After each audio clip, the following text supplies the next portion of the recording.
So for example, I'll just take an analogy from your own pharmacy course, perhaps. When you're designing a formulation, and let's say it needs to dissolve in the stomach after a certain number of hours, or maybe it's bitter, so it needs to have a coating, or it needs to be in gelatin so that after some hours of absorption in the body, the acids of the stomach are able to break the gelatin down, and then you get access to the medicine. So presenting yourself is like the coating that is there.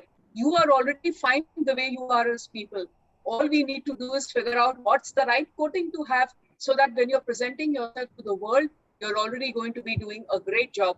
And like ma'am said, those of you who have already had this experience, you have interacted with institutes, we're going to welcome if towards the end of today's session and tomorrow's session, you please share your experiences with the others, and also please ask questions. All right. So at the end of today's session and tomorrow's session, I repeat, we would really want to open the floor for interaction so that you can ask those specific things which matter to you. And trust me when I say this, that makes all the difference. In fact, in Westluck, we've been running a series of sessions of late for various topics, for various VES institutes.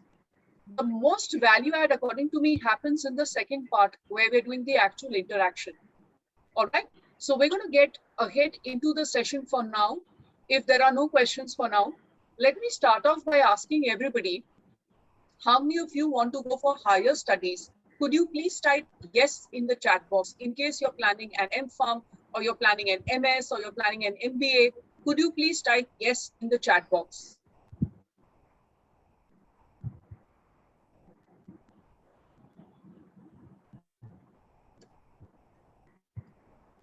So let me just see. We don't seem to find answers appearing here. Yeses don't seem to be appearing. So is nobody going for One answer has come now. Okay. I'm for some reason not able to. Oh, okay. Yes, Hitesh. I see what you put up. All right. Am I to assume the rest, all the students are going in for jobs? If yes, please put in yes. If you're confused only then will you not give an answer? Don't worry about it. That can happen. If you're going in for a job interview, please put in yes. Okay, so now I can see more yeses coming up. All right, so this is very focused. Now the thing is, be it a job interview or be it a business school or an MS institute or an MPharm institute, there are certain basic do's and don'ts which don't really change. So our interaction is actually geared towards your group, meaning it's for a job. However, if anybody wants to go for higher studies and you have a specific question regarding that, please don't hesitate to ask us at the end of our day's session. Okay. So I repeat that, don't hesitate that, oh, ma'am said this is for job interviews. Can I ask for MBA interviews?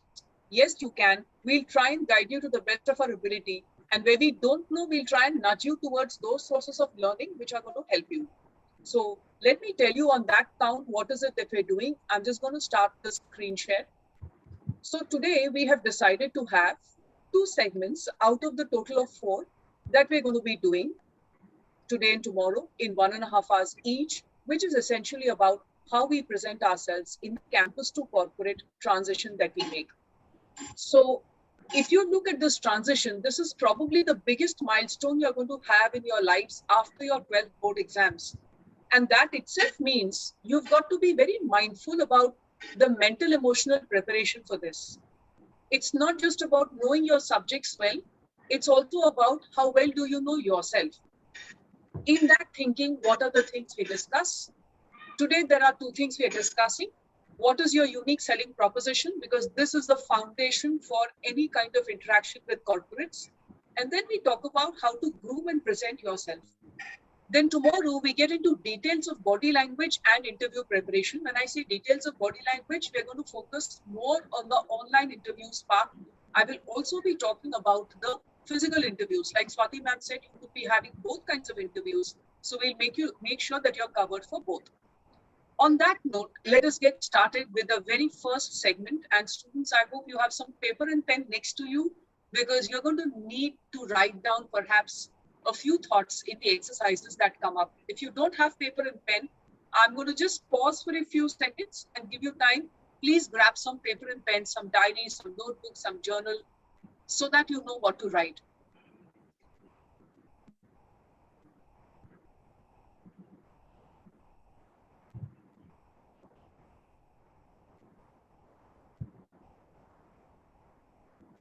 Okay.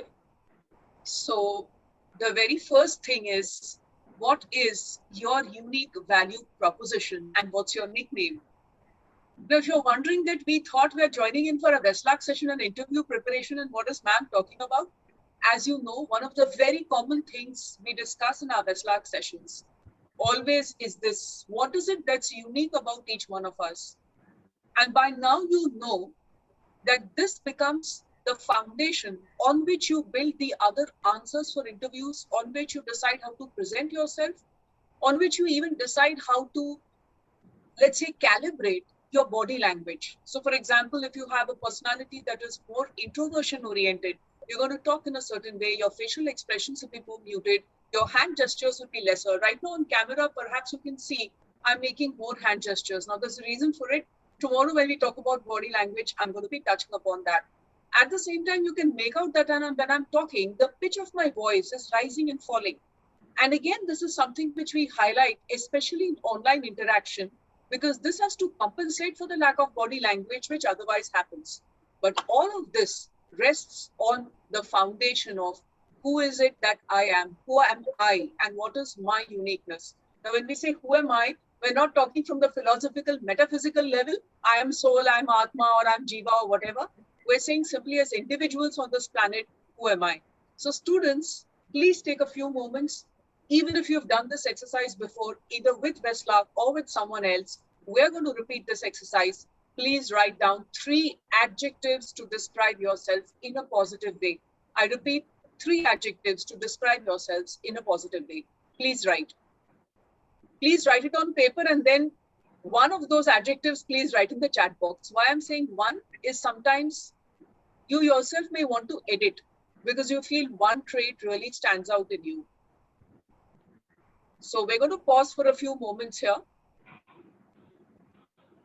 And I would really urge you to take this particular exercise very, very seriously, because trust me when I say it helps build up that mental confidence that this is who I am, and that's why that is the value which I bring to the world.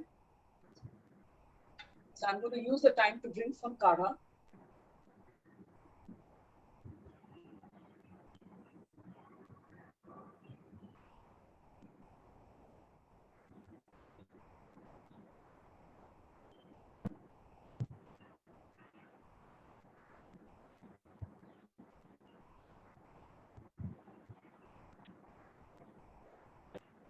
All right, you may want at this point to put up something on the chat which talks about what are your unique traits. Would anybody like to do that? Please go ahead if you feel comfortable.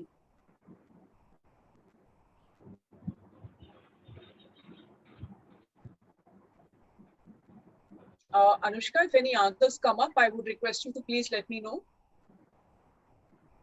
One has come. Helpful.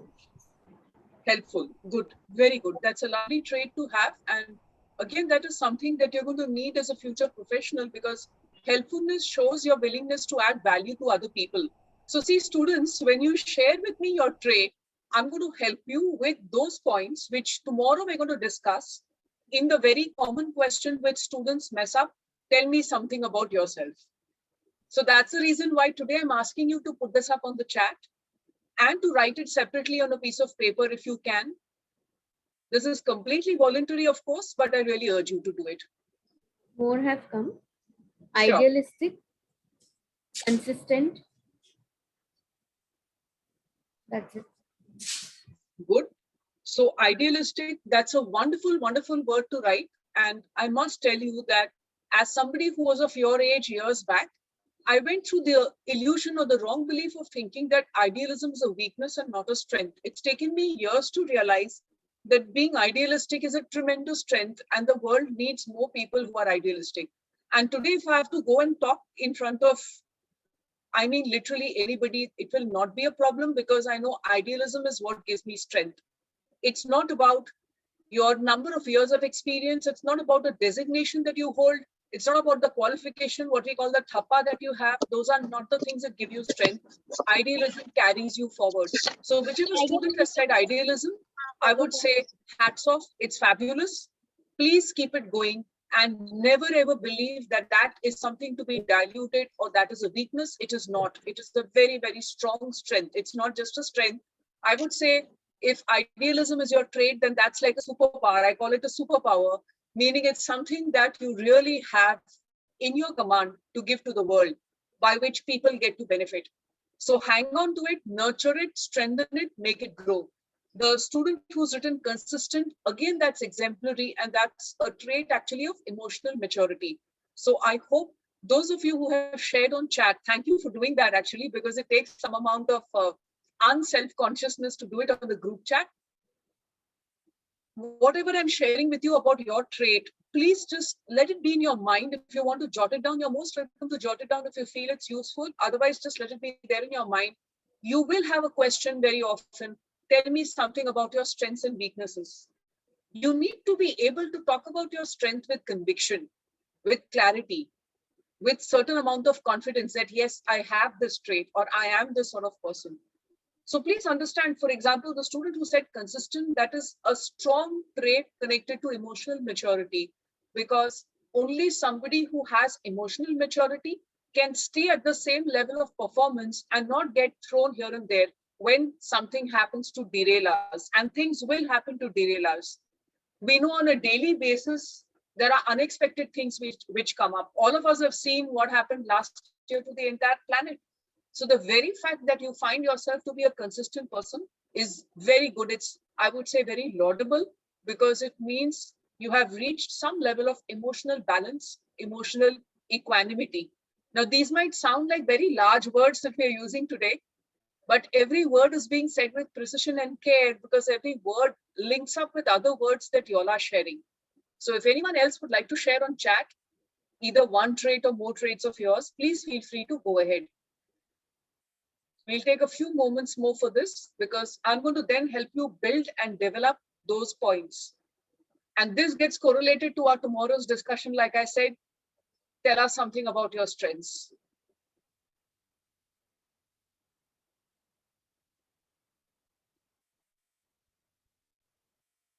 One gentle suggestion I would like to give to everybody before we proceed: please don't overanalyze this particular question. What is it that's unique about me and positive about me? I know a lot of students who are wonderful. They're intelligent, they're kind-hearted, they're compassionate. But if I ask them this question, what is unique about you? Because we are raised in a culture that says you should not praise yourself, you should not be boastful, these students will automatically feel a little inhibited, a little shy, a bit self-conscious, and they will not want to talk about it or even articulate in their minds. Students, please don't have that. If you have that, you need to discard it. You need to be very objective about yourself. I would use the word impersonal, which sounds strange, but there is a logic to it. So don't hesitate when it comes to showcasing your strengths, and don't be apologetic about your weaknesses. Yes, tomorrow when we talk about that particular question on weaknesses, we'll see how to tackle it. But for now, just have this in your minds that if you are talking about strengths, it needs to come up. I think there's one more answer. Anushka, is there one more answer that's Yeah, it's positive and courageous. Wonderful. Positive and courageous. That's very, very good. And these two traits are actually interconnected. Whichever student has written it, that's great for you. I'm truly happy for you, because what this means is optimism goes hand in hand with an inner belief that I have the strength to do something. Some people are optimistic, but they don't always have that confidence that I can make a change.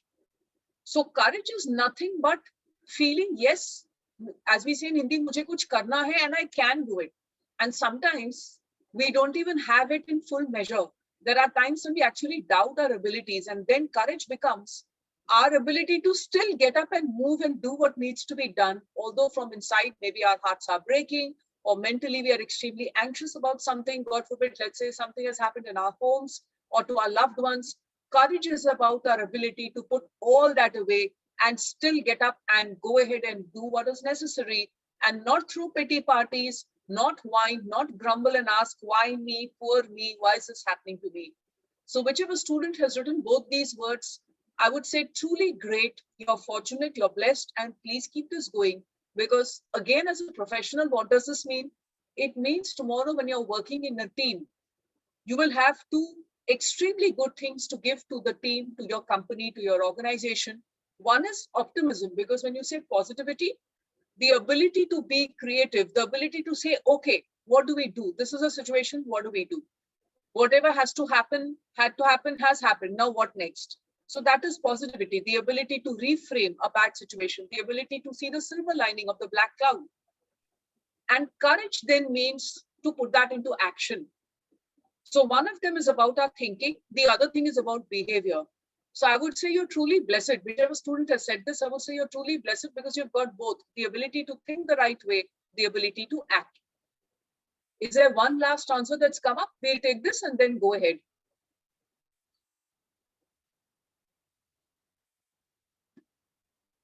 Let me just check the chat response. Humble. Yes. Lovely. Lovely. Wonderful. Humility is again an underrated trait. And everywhere you're going to find that people talk about actually things such as leadership, which is very understandable because everyone wants to be a leader. Now, what we don't understand is that if everyone is a leader, then who's going to be the follower? Who's going to be the team member? And is it really possible for any human being to be all the time 24 hours in the leadership mode? Even when you look at people like Elon Musk and Jack Bezos, you realize, no, it's not.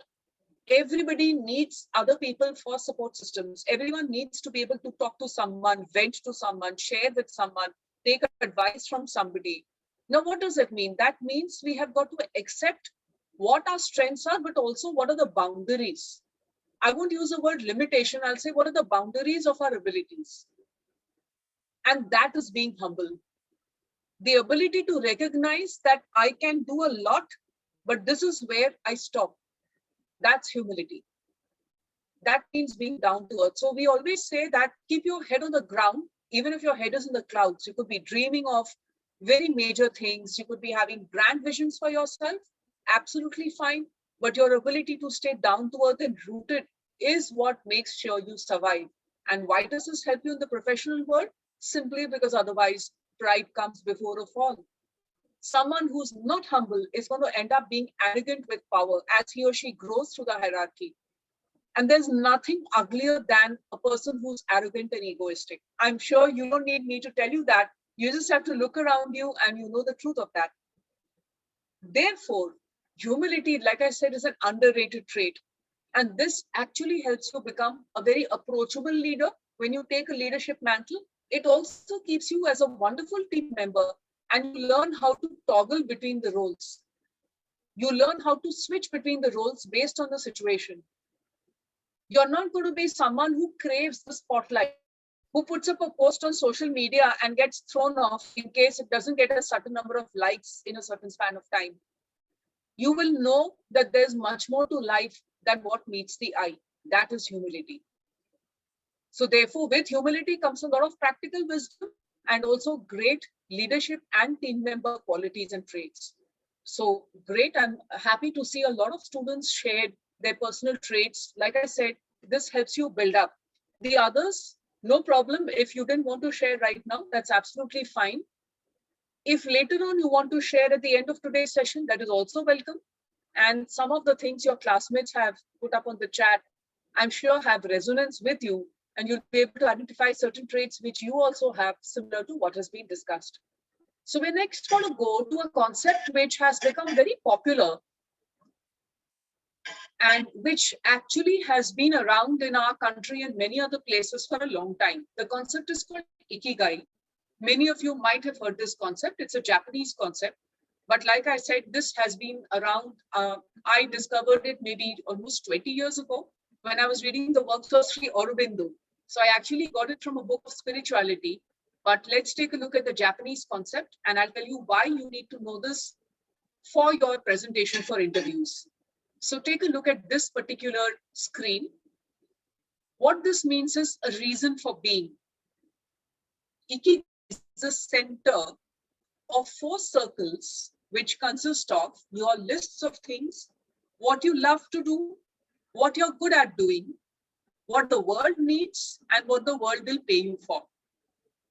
Please don't bother about these overlap areas. Please don't bother with the rest of it. And I know right now, as I'm saying, please don't bother. You're going to feel tempted to read that. That's human psychology. But let's understand one thing very clearly. You will need to combine these 4 circles in your job interview when you present yourself. Meaning, you need to explain to your interviewers. Typically, you will have a panel. So normally it is 3. It could be more than 3. Very rarely is it less than 3.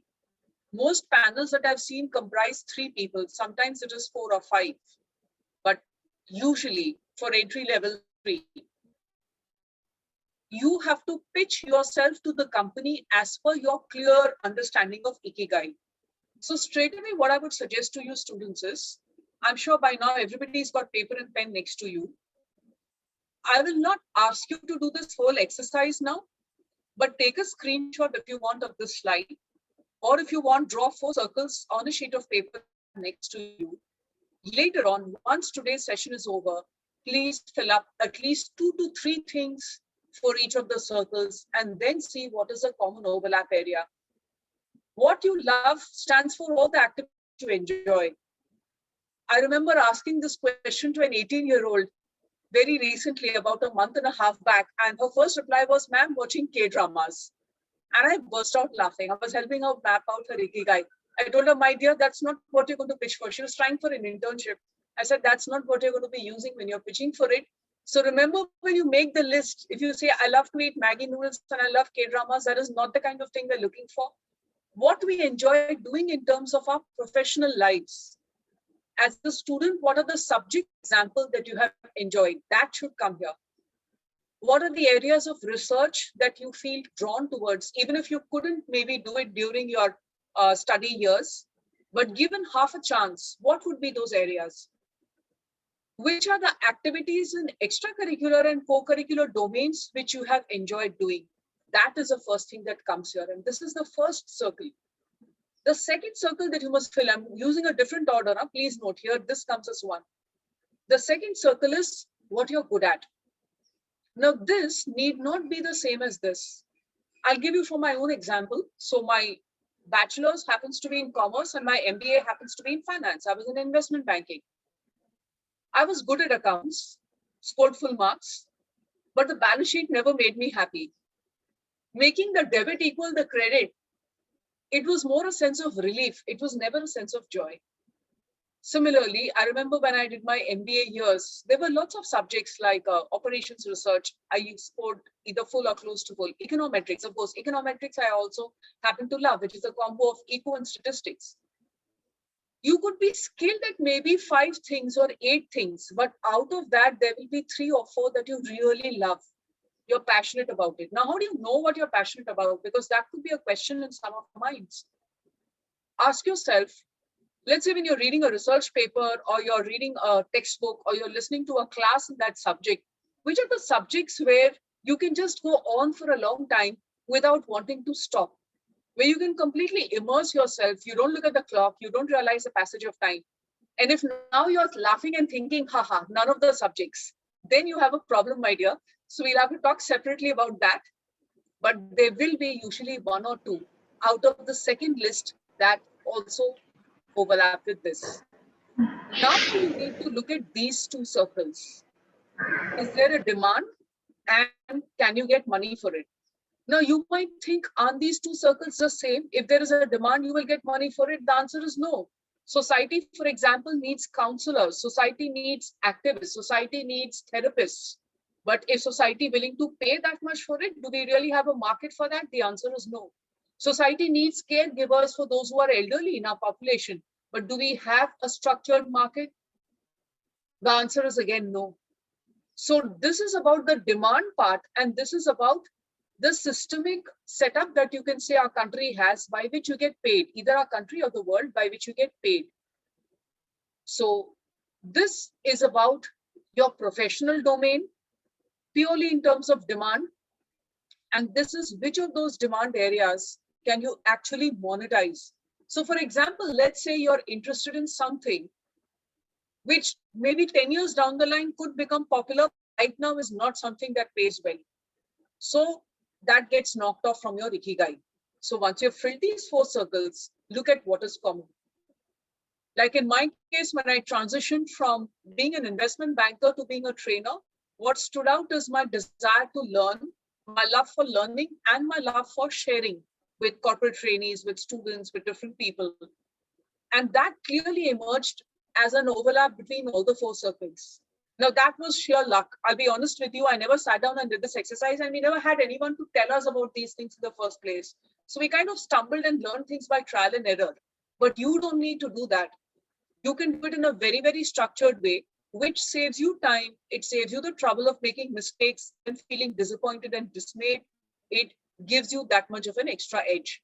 So on that note, I'm going to be just taking a few seconds for you to just absorb the slide, and then we'll move ahead.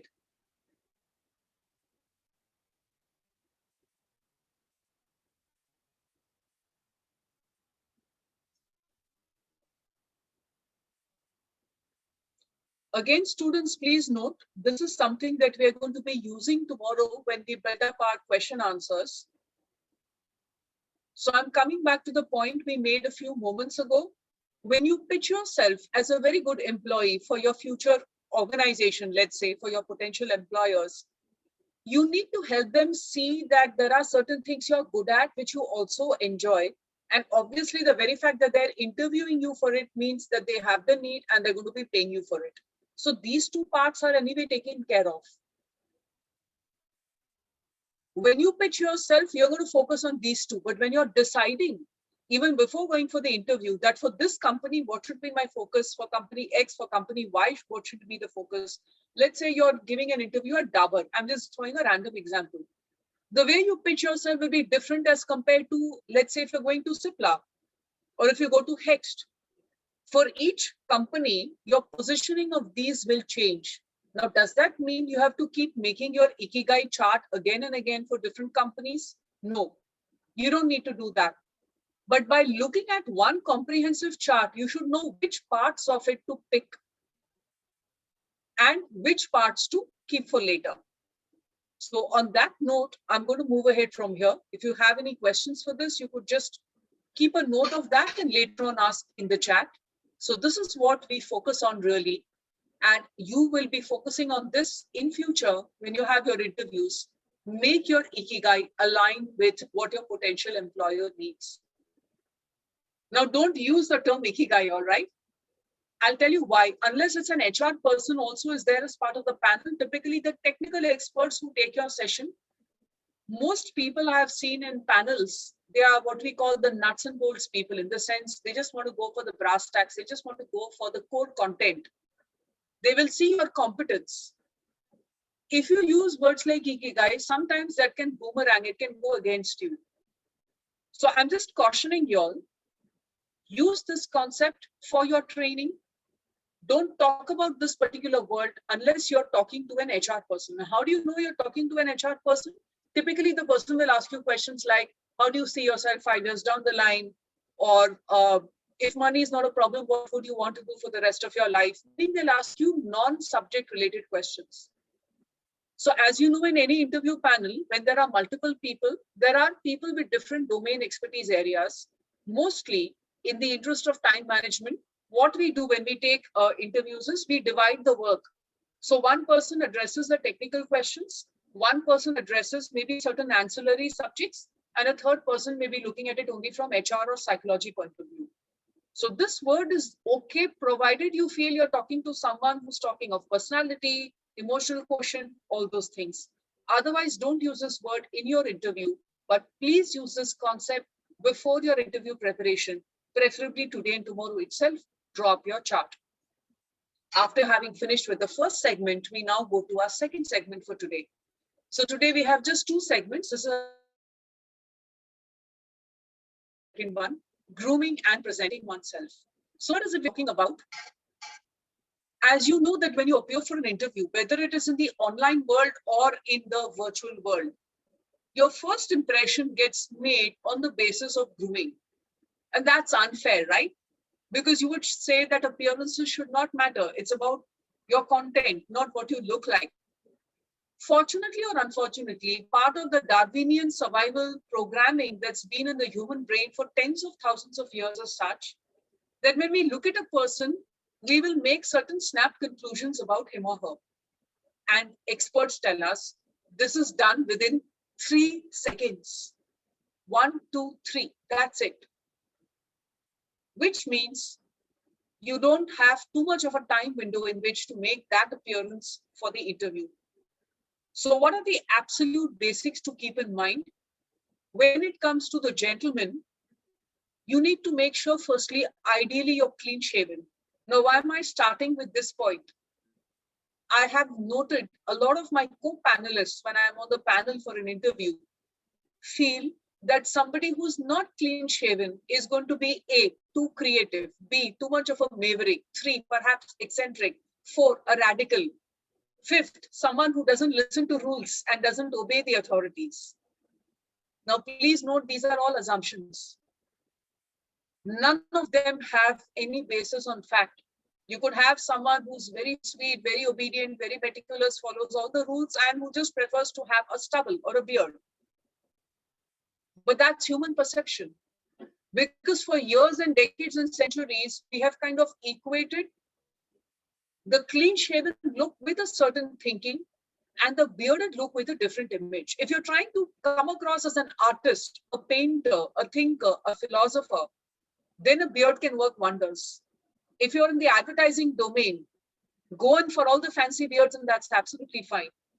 Now, does it mean that you have to now run and get yourself shaved? Not necessarily, but please be aware what you're up against if you choose not to be clean shaven. And the reason, again, I'll repeat why I'm harping upon it, is because people don't even realize they're biased when they're being biased. Many of us do tests on bias, implicit biases, etc., so that we are aware that, yes, I hold a bias or I'm prejudiced. Most people don't do that.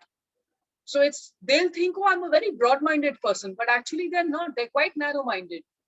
Now, if, God forbid, you have some such person on your panel who judges you on the basis of appearance, that would be really unfortunate.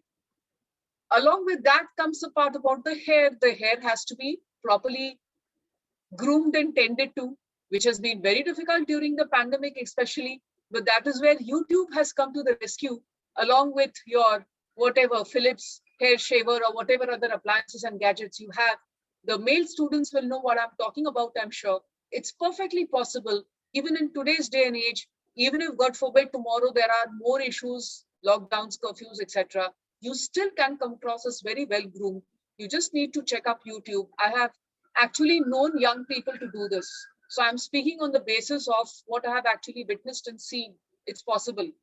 So what I'm saying is not something that's far out or very radical, but don't let your lack of grooming become a reason for someone to have a wrong first impression about you. Now, when it comes to clothes, see, gentlemen have it easy. You don't have to worry about too many accessories. When it comes to clothes, like you can see in the picture, the best thing to do is to have a blue colored shirt rather than white or gray or black. Again, the reason is blue is one safe color that comes up well against most backgrounds. The second alternative that I will give you is cream.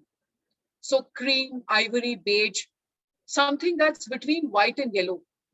Don't wear yellow and don't wear white, but anything that's on the spectrum.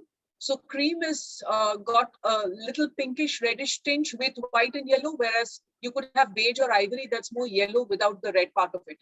So I don't want to confuse you with too many colors because that's not the objective here. But remember, blue is a very good choice along with cream or beige.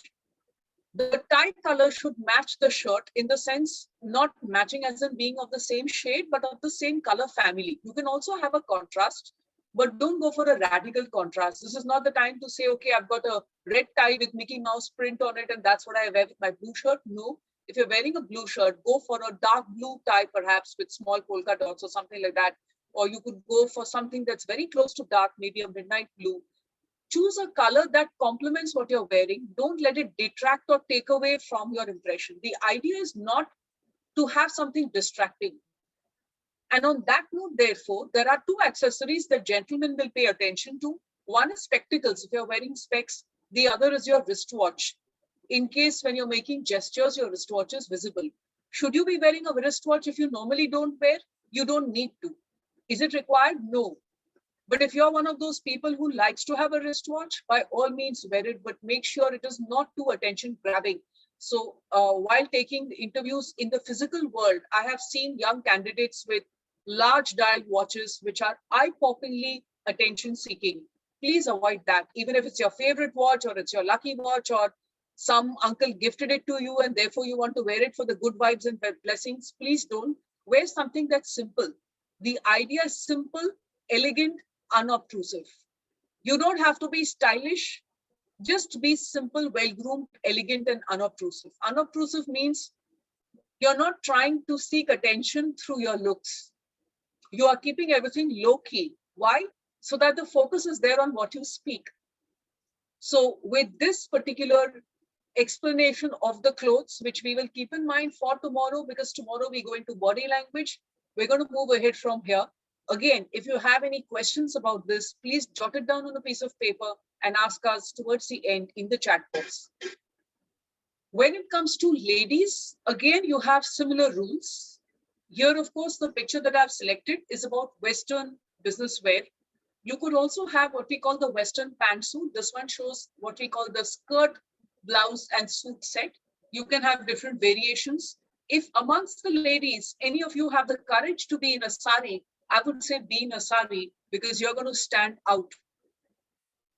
Believe me, 99% chances are no other woman candidate is going to be dressed in a sari. So if you can carry it off, if you feel comfortable, if let's say you're one of those people who's been raiding her mother's wardrobe from the time you were a child and on festival days and special, say puja days, etc., you've been wearing saris, please go for it because it's going to help you feel extra confident. It gives you that extra edge, helps you differentiate yourself because typically on one day, a panelist will cover anything between 20 to 40 candidates, sometimes more. Now that will tell you the kind of scale you're up against, meaning what's the size of your competition? And this is a low average number that I'm taking. It can be more. Trust me when I say by the time you have finished interacting with 15 people, 18 people, the details start getting fuzzy. And unfortunately, some mental fatigue sets in, which means when you see the person on camera, if there is a positive differentiator in him or her, the person is more likely to be alert and therefore pay more attention to the answers, which is not what should be happening, but unfortunately, that's a human trait. So ladies, you have this chance. If you feel comfortable, go for the sari. If you don't, no problem. Two things I'm going to specify for the girl students whom we have. The first is your hair. Make sure it's properly tied up. I have lost count of how many girl candidates I've had in interviews who walk in wearing a very proper business suit, but their hair is messy. There's this false belief that if you leave your hair open, you look attractive. A, we don't. Not always, not unless you're wearing a sari or some ethnic garments or some such thing that really goes hand in hand with it. B, in an interview, you're not trying to look attractive, you're trying to look smart, competent, professional. So leaving your hair looking messy or unkempt is one of the surest ways of showing you're still not properly trained when it comes to being a professional. So what are we trying to say? We're saying don't seem like an interviewee. Look as if you're already an employee. How would an employee dress? What clothes would an employee wear? That is what you have to keep in mind. In fact, if you go for physical interviews, I will say the bag that you carry should be smart looking. Do not carry backpacks ever. I repeat, no matter how smart your backpack, how new it is, do not carry a backpack. If you're going for a physical interview, have with you, for the ladies, a large tote bag in which you can carry your files, papers, etc. For the gentlemen, what we call a messenger bag. For both genders, a laptop bag is extremely good if you have a proper laptop bag, but not a laptop backpack, okay? When we say laptop bag, I'm talking of a rectangular bag which has a strap and a handle. If it's a physical interview, make sure that's what you carry. Why? Because you come across as a smart employee. Backpack, you can carry as an employee later, but now when you use it, you're giving the college canteen vibe. You're not giving the professional who's ready to go to New York to make a presentation vibe. So think as if you're 3 years ahead in time and then choose what you're going to wear. Ladies, a second point apart from this that I want to mention. This was an added point, of course, apart from the hair and the bag, it's accessories. So be it your spectacles or be it the earrings that you wear, make sure your accessories are muted. There is nothing that's very loud or in your face. So for example, if I show you the spectacle lens that I'm wearing, even recently when I went in for a new pair, I avoided anything that had little diamantes and stones and glitter. And the person at the shop was most disappointed and he kept saying, "Madam, there are such pretty options, you know, you have colorful ones." There was Rani pink, and I was like, really? There was red. And again, I was like, really? So essentially, you go for something which doesn't detract away from you. You are the focus. So let be simple, elegant, unobtrusive. Then the focus stays on what you're saying, and you're able to actually tell the person what is it that you're talking about. Anushka, in case there is a voice out, voice fade out, please let me know. Sure, ma'am. Okay, so all this has already been mentioned. The only other point I will add is the footwear. For both men and women, make sure you give importance to footwear. Here, of course, we're talking of the lady shown wearing sandals. These are sandals with heels. Please don't wear that. Try and wear closed shoes. And for the gentlemen, make sure your shoes are well polished. Because trust me when I say, when people walk in, at least someone like me as a panelist, the first thing I'm going to do is look at your feet as the person walks into the room. Because we pay a lot of attention to this part, we forget that the feet are also important. And in my mind, it's not that I'll give lesser marks to a candidate who's worn shabby or scruffed up shoes. I won't. But in my mind, I've already registered the point that he or she is not detail-oriented and meticulous. Because if you're detail-oriented and meticulous, from the top of your head to your feet, you're going to be well-groomed consistently. It won't be that this part is looking fabulous, but then as you go down the body, the rest of it is like, who cares? Don't be like that. So on that note, we move ahead from here. Post-pandemic handshakes. So I'm saying post-pandemic is for obvious reasons, because right now we are not into the handshake mode. Wherever you are, you're going to be doing mostly the namaste, which is, I think, one of the nicest gestures in the universe. You can also be doing the fist bump and all those funny things which happen. But a time will come when we are back to our handshakes. So when it comes to how we greet people, how we introduce ourselves, what are the few things to keep in mind? Let me just take you through this. You need to know that when it comes to handshakes, typically it needs to be what we call the web-to-web contact. So this part, if you can see on the camera as I hold up my hand, this part is called the web of the hand between the forefinger and the thumb. So when you shake hands, it needs to be a web-to-web contact, meaning you're not just holding the fingers of the hand, nor are you trying to grasp the hand as if you're a bear and with your paw you're holding someone else's hand. Now, why I'm saying that is I've had both kinds of handshakes happen to me. So one needs to be mindful, and it was done inadvertently. It's not that the person was trying to act smart or trying to act funny or something like that. All kinds of handshakes happen. So just remember, it is web-to-web contact. It needs to be what's called the brisk global shake. What that means is 1.5 to 2 seconds of 2 to 3 pumping movements of the hands. Now I'm getting really technical here. This is what we call the global shake. I'm not going to confuse you by telling you what are the various cultural variations that you have, and there are lots of variations. There are parts of Europe like France where the handshake is going to be much lighter.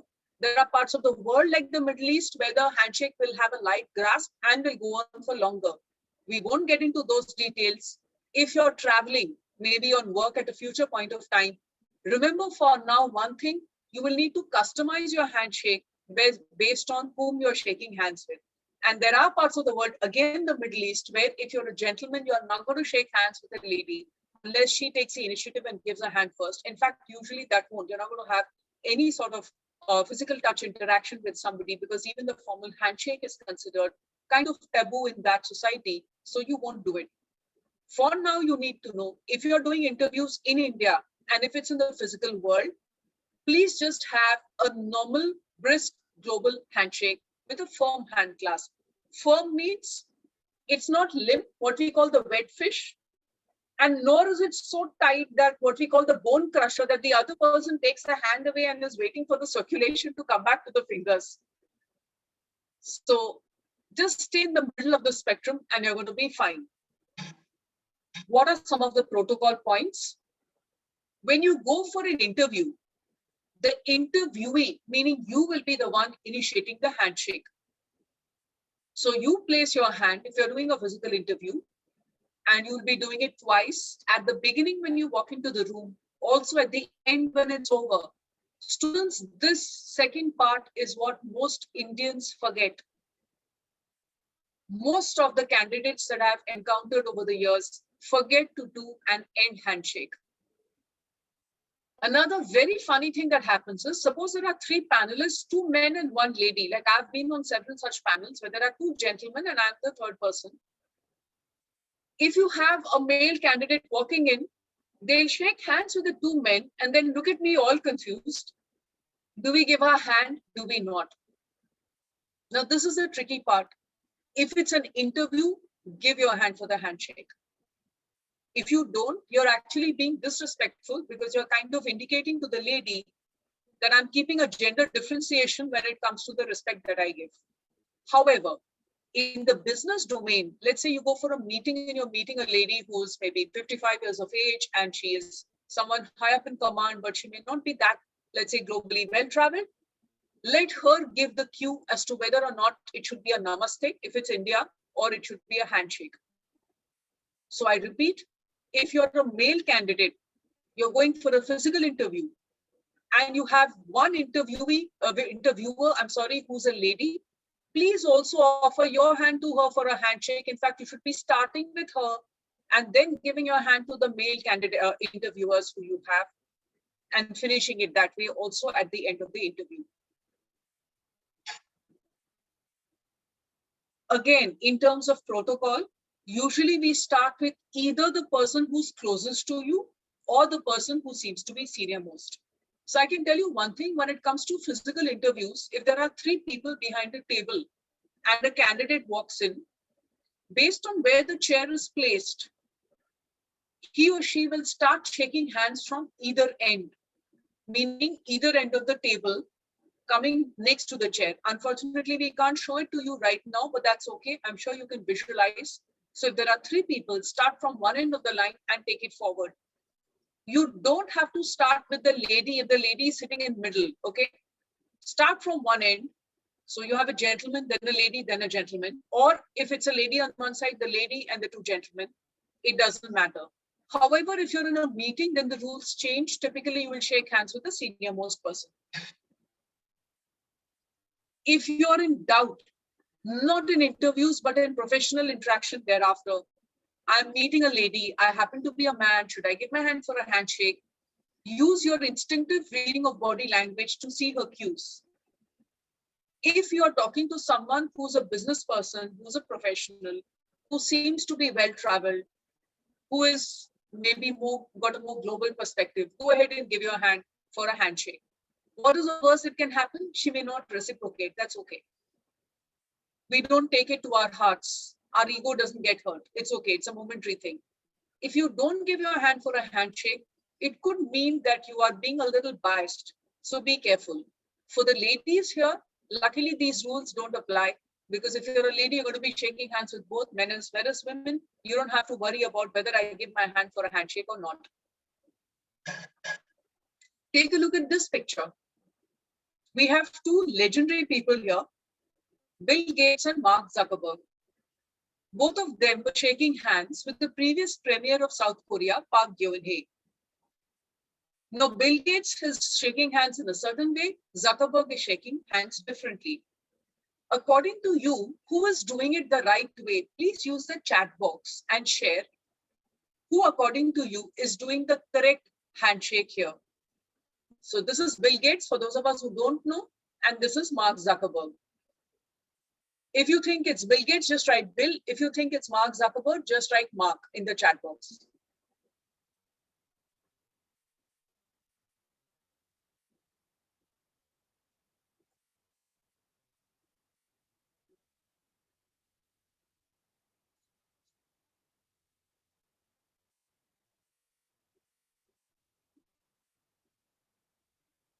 Okay, I think I can see the answers beginning to come up.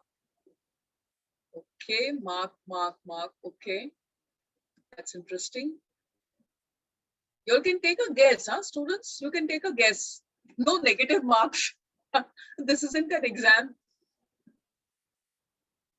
Okay, those of you who've given the answer, congratulations, you've given the right answer. It is Mark Zuckerberg who's doing the correct handshake. It's not Bill Gates. And there are two reasons for it. The first is Bill Gates has pulled her arm forward and is kind of grasping her hand right up to the wrist. Can you see this? So the grasp is wrong and he has pulled her arm without extending his own arm. That's the first reason. The second reason is he's got his left hand in the pocket. Students, you never keep your left hand in the pocket when you're shaking hands. Here, if you note, Mark Zuckerberg has extended his own arm. He is holding her hand. He's not clasping the wrist. He's holding the hand. This is what we call the web-to-web contact. And hopefully, although the picture doesn't show me, no, because I know I've taken this picture from the internet, of course, his left hand is not in the pocket. So one needs to be mindful of these tiny details. Of course, if you're Bill Gates, you can pretty much get away with everything. But the point is we are not.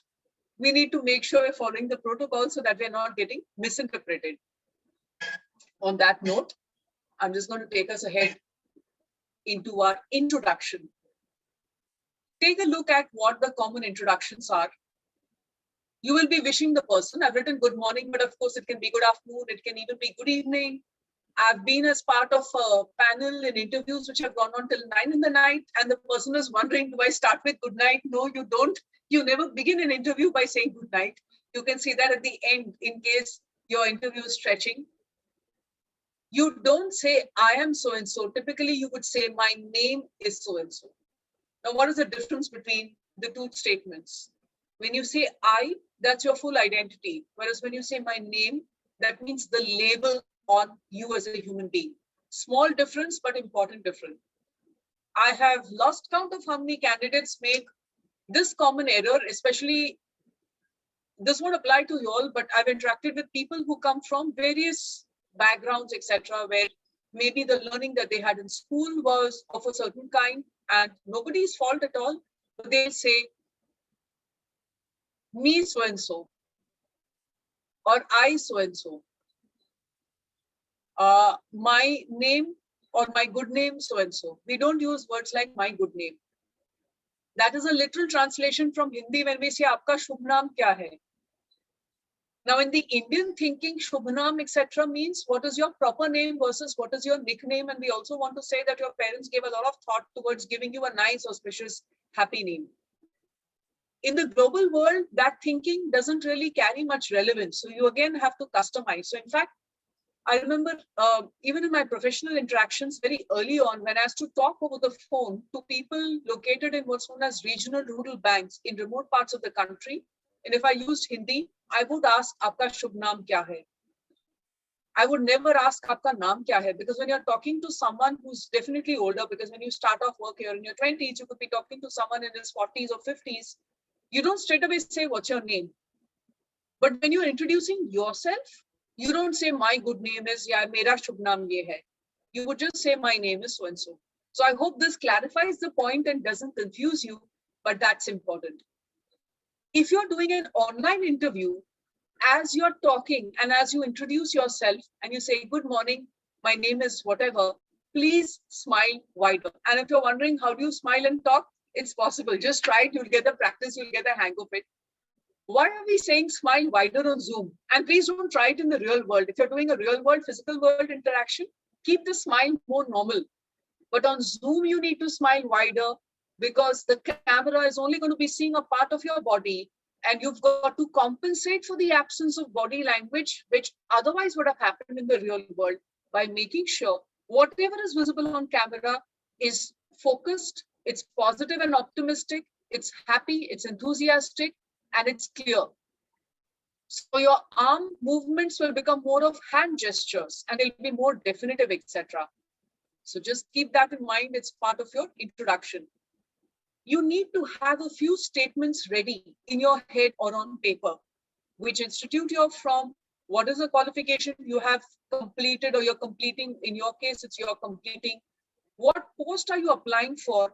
And what are the interest areas you have? Now, all of these actually also build up with the question, tell me something about yourself. So that is the most wrongly utilized introduction opportunity. Initially, I'm not even calling this an interview question. I'll be honest with you, very often in panels, this is used as an icebreaker question. Now, someone like me will use this question with full awareness and attention, and I'm going to be watching the person in microscopic detail when he or she answers, be it in the online world, be it in the physical world. Whereas there are panelists who will ask this question when they're just sorting through their own notes. They have just finished entering in the Excel sheet the marks for the previous candidate. They're opening up the tabs for your, let's say, mark sheets, etc., which they'll be having with you if it's the online interview. If it is the real world, maybe they'll have a file or they'll have the laptop in front of them. And they say, tell me something about yourself, so that you start talking and the interview process starts. Now, please note, you will have two versions, therefore, of this answer. A short version, a long version. I'm clubbing this question again. I repeat, students, with today's part of introductions, although this can also count as tomorrow's part of interview preparation. The reason is this is invariably one of the first questions to be asked. To my mind, it's a lazy question. I will avoid using this, frankly speaking, because it's a wasted opportunity. Most students don't do justice to it. And I'd rather ask more focused questions where I get to know in a short span of time what the person's personality is, what are his or her traits, etc.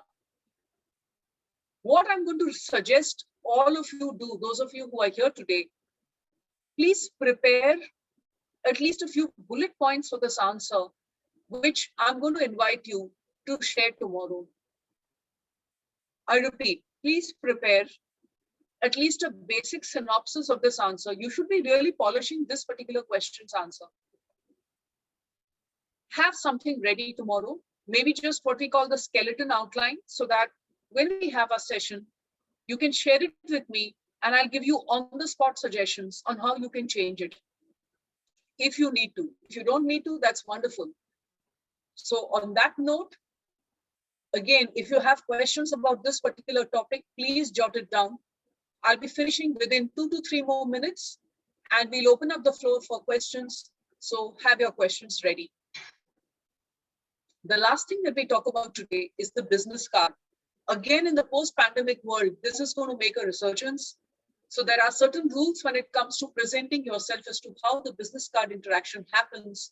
When you go for an interview, typically you will not be having the business card part coming in because you will not be having the business card of the organization, nor are the interviewers expected to give you their cards. However, within a year or so of moving ahead in your careers, if you are interacting, networking, going to conferences, meeting people, maybe going for certain interviews for another organization, let's say, there are certain things to keep in mind. Therefore, in today's discussion, I'm clubbing this part also because it goes hand in hand with the interaction. Please take a look. Sorry. Giving a business card is by holding it from the 2 top corners with the writing or the script facing the person you're giving it to.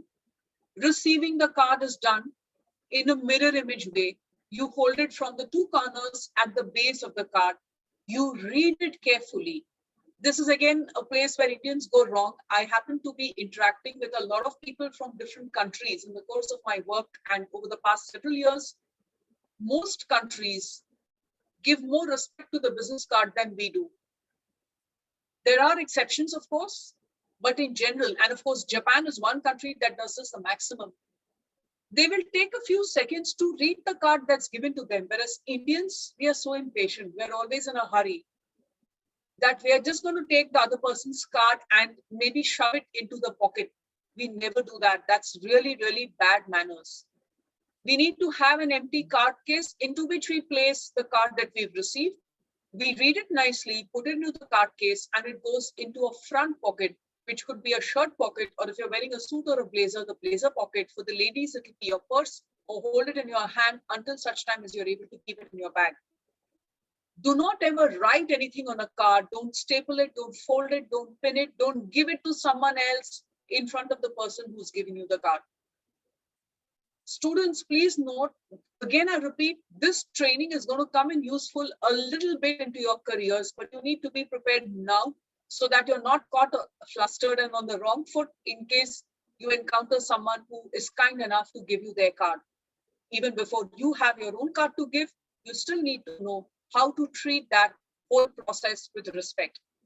So on that note, we're going to be finishing for now today's segment of discussion, and I'm just going to be stopping the slide share. Would it help you? Let me just ask the students, would it help you to have certain interview questions, commonly asked interview questions? Please write yes in the chat box if you want me now to share that particular list with you so that you can prepare the questions when you come tomorrow. Will that help you? Okay, so there are yeses coming in. I'm not surprised. I'm happy, but not surprised. Pharmacy students are always a very, very earnest bunch of people. So let me just come out of this particular mode. And tomorrow I'm going to be taking you all into body language. Let me just take you to, sorry. I just have to go back to the screen share. Just give me a moment, please. Let me just take you to the commonly asked questions. Yes. So this is what I call the clean dozen. You must have heard of the dirty dozen. I call this the clean dozen. Very first one is what I've been discussing. Tell us something about yourself. So I'll give you a little hint. You need to make a blend in this answer of intangible traits as well as tangible quantitative data. In other words, describe the good things in your personality, which is what some of you did when you described yourselves in the chat box today when I asked what's unique about you and what's positive about you. So that is one part. The other part is your strength areas with concrete data, meaning I have presented a paper somewhere, I did a research project on this, I led my group of students in a certain subcommittee, or in spite of, let's say, ill health, I was able to score well in certain exams, or during the pandemic, there were challenges at home, but I also managed to additionally acquire more learning, maybe from Coursera or wherever. So make a mix of the hard and the soft in this first question. So I'm strongly going to suggest to all of you, whoever is interested, totally voluntary, please prepare a few points for this first question and discuss tomorrow, because I'll give you suggestions on how to improve this. And trust me, students, I have worked with your seniors. Westlark has had the privilege of working with many of the seniors of Pharmacy College over the years. Some of them went to do their MBAs, some of them went to do the MBA pharmacy specialization in places like NMIMS. Some have gone abroad. One thing which is common is the polishing has to be customized. Right now, what I'm sharing is general for everybody. Your success probability goes up the more you customize answers for yourself. So please, therefore, share your answers tomorrow. The second kind of question deals with the fundamentals of various subjects. So it could be any subject. Let's say you've got a subject on how plant origins and pharmaceutics perhaps come into that. If you are looking into the pricing of different formulations, if today we are talking of vaccines, so maybe the advantages, disadvantages, and the logic as to why you're saying something is good or something is not good. If you're saying Germany, France, and Italy have banned the AstraZeneca vaccine, why have they done so? What is the issue with embolisms and blood clotting? Now, you might think that not all of this is something that we've learned in our syllabus. Absolutely, of course. But as students of this domain, you can't say, I haven't read up on it. Now, does that mean you're supposed to know everything about everything? No, you're supposed to know a little bit about many things. So that's the trick of interview preparation, to know a little bit about many things and to know in depth about the subjects that you have done. So right from your first year, whatever were the subjects you've covered, whether you liked it or not, whether you thought it was tough or not, whether you scored well or not, certain key words, certain definitions and the core concepts, at least 5 to 6 concepts per subjects, you should have ready notes so that when you're asked something, you're able to answer. Question 3 is on strengths and weaknesses. This is again a commonly flubbed up question. And for weaknesses, it is sickening to find how You have various coaching academies, I'll not mention any names, who train students to take a strength and disguise that as a weakness and present. So students will say, oh, I'm very attention oriented and that causes stress in me and makes me tense. And don't even ask me what are the thoughts in our mind when we come across those questions. Okay, that's too rude for me to share, but it's really, really annoying. You want to say, really, give me a break. So someone like me will turn that question around and say, what are your bad habits? And then you can see the student is looking this way. The eyes have gone up, meaning this is thinking. The eyes are no longer making eye contact with the camera on the laptop or mobile phone. Because this is not a question he or she has prepared. Or I'll ask a question like, during the pandemic, what bad habits did you pick up, which you didn't have before? And the student is thinking, really? Do I need to answer that? The answer is yes. It's a very legitimate interview question. So in other words, I'm seeking out to know the weaknesses, but I'm posing the question very differently. So that can happen. So what I will say is, for the weakness part, you should have a genuine, legitimate thing that you talk about, but make sure it's not something that overpowers the strengths. And talk about what you're doing, obviously, in order to make sure it doesn't impact or impinge upon other areas of your life. 4, this is self-evident, so I'll not explain. 5, again, this is self-evident. You need to have a very proper answer for this. Break up your answer into parts. So in the next 3 years or 5 years, this is what I want to do. Maybe in 10 years, this is what I want to do. And eventually in life, this is what I want to do. Now, if you don't have the clarity, is it okay to say you're confused? Yes, but just package the answer right. You could say that when it comes to the long term, I have 2-3 plans. Don't say I'm confused and I don't have the foggiest notion what I'm going to be doing. Just say that there are multiple plans I have based on how things happen in the next 3 to 5 years. I will choose either A as my area of specialization or B or C. Again, you all know the answers to that in pharmacy, what it should be. So I'll not be able to tell you. That is where you will know. Question 6, this is something, again, you need to know. And the mistake that students make, what it is, I'll tell you tomorrow. Question 7, again, this is very, very subjective. Please be careful when you say toughest subject and worst subject. Also be careful when you say best subject, because invariably the person is going to ask you technical questions on this. When it comes to toughest and worst, be very sure there is nothing like worst. So this gets redundant. So this is a trick question. When it comes to toughest, you need to be humble and genuine, while also saying, similar to weakness, how you work at something, so that you can show that maybe in the beginning it was a struggle or a challenge. So I don't know if you have maybe biochemistry or something. There are different subjects. Maybe there's something where there's a lot of data and there's a lot of rote learning, and your brain works such that if logic is there, it's easy to remember. You can say that. Or the opposite could be true. Maybe you do well at memorizing. And when things are more organic in nature and you need to remember using mind maps, there you find yourself struggling. So talk about that. But then say, what were the strategies you used to change it? 8, you can't prepare much for this sort of question. And I've been in panels where my co-panelists or I, we've asked very focused questions on this. This is not something you can do too much of advanced preparation on, but tomorrow we'll be talking more about this. Question 9 and 10 are again underutilized opportunities for most students. When we say role models, please don't say my mother, my father, my grandfather, my grandmother, my uncle, my aunt, my brother-in-law, sister-in-law, whoever. Talk about national level or international level people. Does it mean you're not inspired by your family members? Of course you are. But then talk about 2 names and ask for permission. Say that I would like to talk about 2 people who have influenced me, one who's within my family circle and one person who's at maybe a national level or international level fame. That's perfectly fine. Second question also, which is underutilized, is hobbies and reading.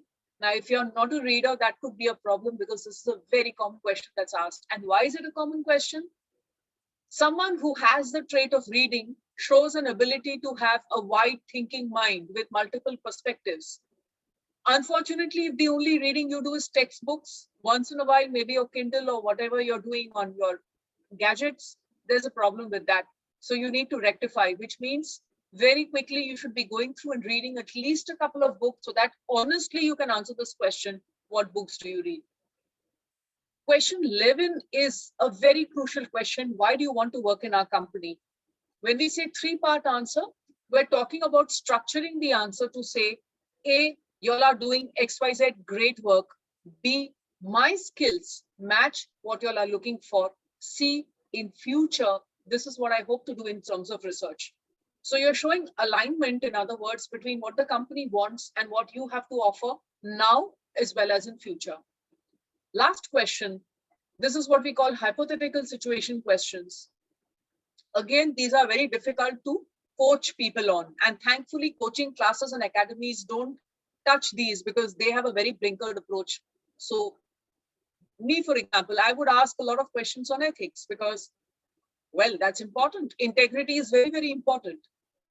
And in the area of pharmacy, again, there is tremendous scope for asking ethics-based questions. Say, for example, clinical trials. I'm not just talking of the vaccines, but in general, let's say the third stage clinical trial, the ethics committee that's supposed to be constituted when those trials are done, the ethics of making sure that in case you get people who can't follow the language when they're signing a form, you have a translator over there, the side effects which are there, choosing India as the place to do the clinical trials. When multinationals come here, are they only doing it because of the diversity and heterogeneity of population, or are they doing it because our laws are lax? No offense meant and no disrespect meant to anybody. So there are lots and lots of questions which can be asked in the hypothetical domain. Be aware of that. So these are the 12 most common questions which cover your technical domains, the company you're applying for, as well as who you are as a person. So if you want, take a screenshot of this right now and please prepare some of the answers. One question which I will ask everyone to prepare is this. Even if you don't want to share with me, that's perfectly fine, but please work on this. So on that note, we're going to be stopping the slide share and I'm going to be exiting. Over to you all for questions. We have 10 minutes for Q&A. We're in perfect time. So over to you for questions. You can unmute and speak.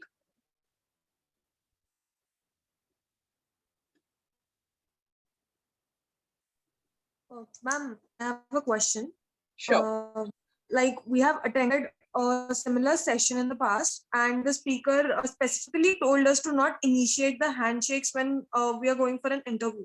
So that is my question, that it is contradicting what you taught just now.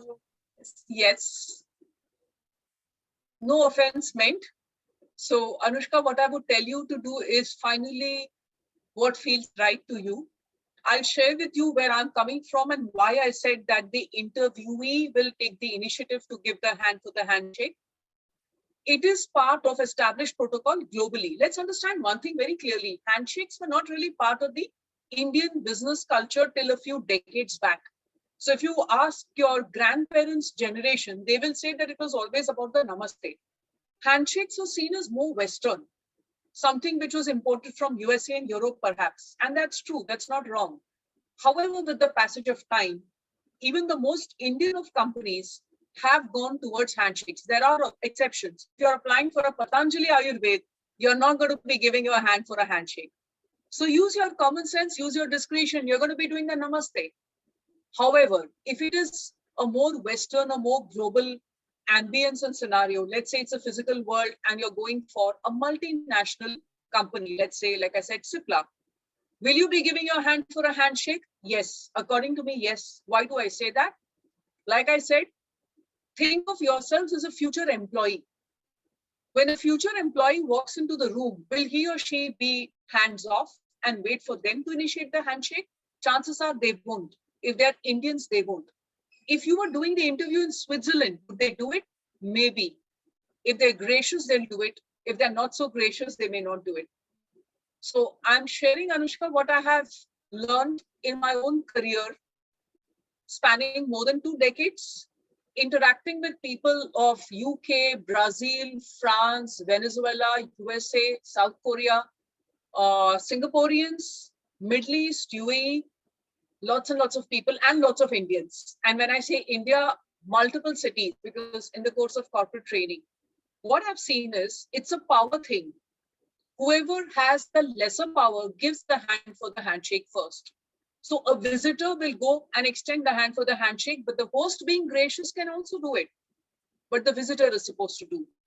Whoever wants a deal or wants to do the negotiation or wants a sale to happen will be giving the hand first for the handshake. Whoever is younger gives a hand for the handshake. Whoever is the interviewee gives a hand for the handshake. So what I'm sharing is consistent in terms of the power equation. Now, after listening to me and after having heard another person, finally, I would say, please decide and do what feels right for you. Will marks get deducted if you don't shake hands? Probably not. Probably not. But can you distinguish and differentiate yourself positively if you have a confident handshake with a smile and say, good morning, my name is so-and-so, and I'm here for this? Yes. And like I said, you get 3 seconds to make your first impression. You decide whether you want to be safe and not give your hand, or you want to take a chance and give your hand. A lot depends on your personality type as well. I know students who are introverts and who feel very happy if they're told we don't have to shake hands. And there are who always have their hand ready for a handshake. So you choose what works for you, Anushka. That's what I would finally suggest to you. But I'd like to tell you where I'm coming from and my level of interaction so that you know what I'm saying is from the level of global interaction. Finally, you decide. Do what feels right. Otherwise, what happens is it's something imposed on you. And in Hindi, we use the word atpata. It becomes atpata. It doesn't flow smoothly. Okay. So I hope that clarifies things a little bit. Yes, ma'am. Okay. Thank I you. hope it most welcome. Anushka, I hope it doesn't confuse you, okay? Because finally, that's why you have the power of attorney. You get to decide. Nobody else, not me, not anyone else. It's your choice. Okay. In fact, thanks for telling me that such a session has been done, which makes us wonder why have we been specifically invited to do this session? Ma'am, I don't like I keep attending these sessions not just from college but on the other websites too. Okay. So I'm not sure. Like we are at the end of the semester, so it is important for us to attend. So I keep attending these sessions, and I don't actually remember if it was in the college or I've heard it somewhere else. Okay.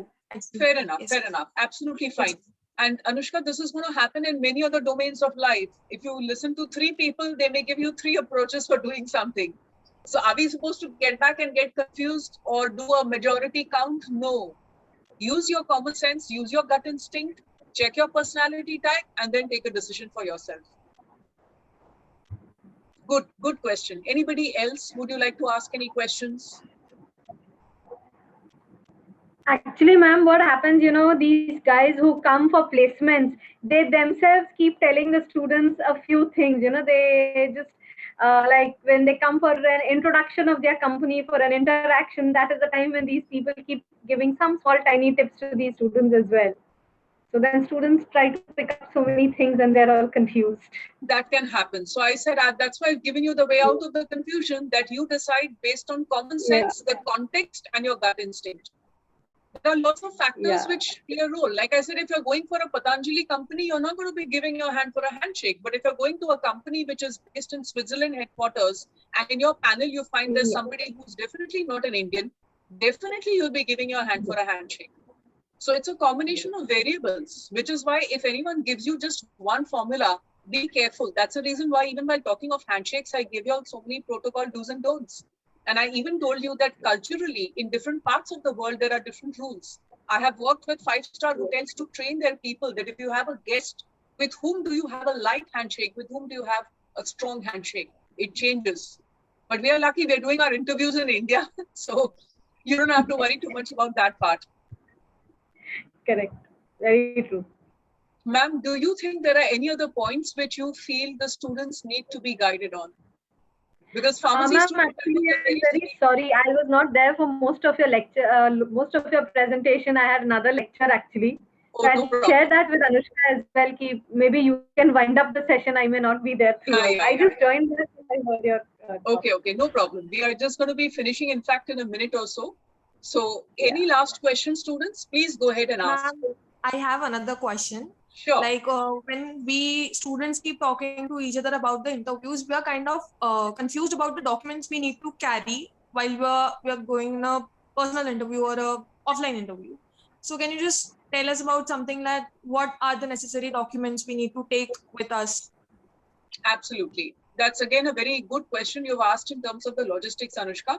So you need to know, first thing is check the website, or check whoever is, if your HR has written to you, or if it's come through your college placement cell, etc.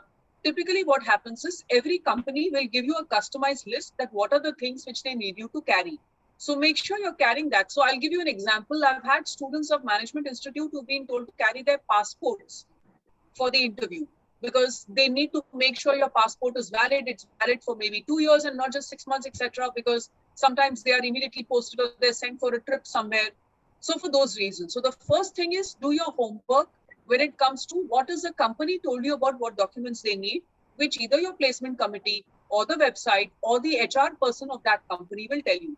Second thing, there are certain basics which everybody carries. Now, what are those basics? Start with at least 2 documents of your identity. So your PAN card and Aadhaar card. In fact, even for online interviews, you should have your PAN card and Aadhaar card with you. Once I have been in a situation where the panelists and we had a little bit of a doubt that the candidate who's supposed to be in front of us and the candidate who's actually appearing may be different people. So then we asked the person to hold an Aadhaar card with the photograph in close up in the camera in front of the laptop so that we can match it and see that yes, this is indeed the same person whose name appears in the form or whatever we are reading. So at least 2 documentation proofs of identity should always be there with you. Passport you don't need to carry unless you want to. It could be driving license, but typically PAN card, Aadhaar card are the most common ones which we use. The next category of documents you will need is, for y'all, it is not going to be the passing certificate because that is going to come in later, but your provisional mark sheet for the final term, whichever is the last term that you finished, and the mark sheets for all the previous terms. So that will be one composite file that you have. So you will carry the photocopies of that. You can have them certified as true copies. You don't have to carry the originals with you.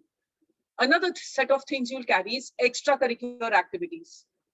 So mark sheets was one category starting from 10th standard. So 10th, 11th, 12th, maybe 10th and 12th, the board years, followed by semester wise. Okay, so in pharmacy, it will be semester 1, semester 2, and so on. So for every year, typically you'll have 2 mark sheets. Both of them need to come in. Also carry extracurriculars and co-curriculars. So say you've presented a paper somewhere, you have attended a workshop somewhere, you have done some sort of a activity, which is a social activity by its nature. You have a certificate for that, or you have a letter of appreciation. Please carry those with you also.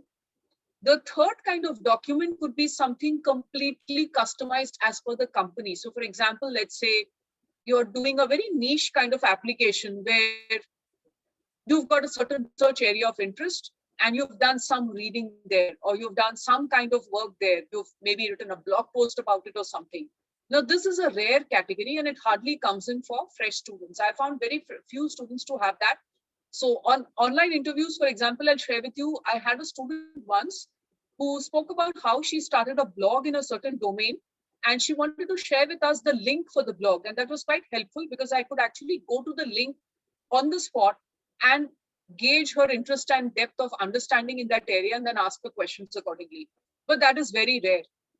So for that, you could, typically in the physical world, you won't have anything, but in the online world, you'll share a link. But otherwise, it will be identity proofs, your exam-related material, and extracurricular-related material. Does that help, Anushka? Does that answer your question?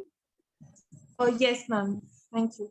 Most welcome. And like I said, don't forget to check what the company has told you because the company may ask for further more details. Okay, we have time for one more quick last question. Does anybody have a last question?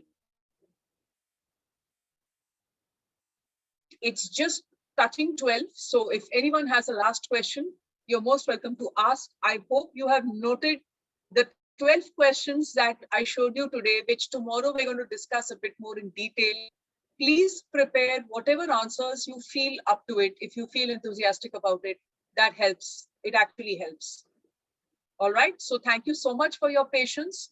And what we will do is tomorrow we will share the link with you for our feedback. We have a small feedback form. Tomorrow we'll be requesting you to give your feedback to us so that we know how useful this session is for you. And if you have any suggestions for me, what you want me to cover tomorrow in addition to the interview preparation and body language part, please let me know now. So you can unmute or you can use the chat box. Those of you who have gone for interviews, if you have any experience to share, this is your time to share that.